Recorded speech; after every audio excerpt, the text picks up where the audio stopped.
But there are probably things out there that are going to come about maybe in the next 6 months or the next year or next 5 years that we don't even know about yet.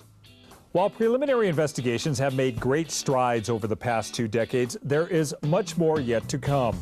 It has law enforcement officials of varying ranks and ages excited, as yet more evidence will be available to help solve cases.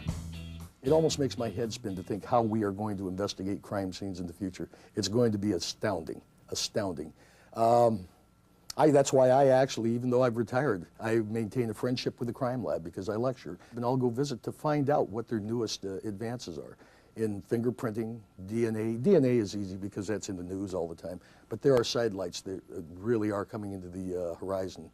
Another technique being utilized by some agencies is known as criminal investigative analysis, also referred to as psychological profiling. Although this particular technique does not necessarily answer all of the specific questions that come to the attention of law enforcement, it does assist in the investigation process by analyzing the crime scene, that meaning the behavioral components that involve the events that led up to the crime itself, the end result of the crime with respect to evidence, and how that physical evidence or tangible evidence plays a role in the overall investigation with respect to the behavior of the criminal.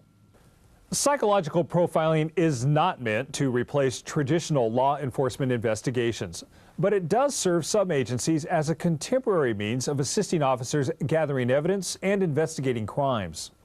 What's important to recognize is that psychological profiling is an element in that process where we can also look at significant evidence as it relates to the behavior of the offender that we consider to be consistent from victim to victim, from crime scene to crime scene.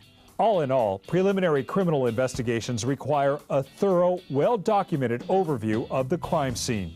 It's a critical part of law enforcement. If we could just learn to slow down a little bit at the scene, take the steps we need to do, get the evidence collected appropriately, get the photographs taken, sketch it, diagram it, measure these things, so you can recreate it later on down the road, I think we're going to have more prosecution, more convictions.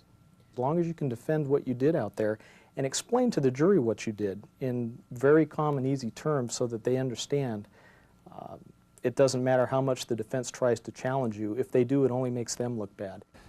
That's it for this telecourse documentary. I'm Vic Salazar. Thanks for watching our special look at preliminary criminal investigations.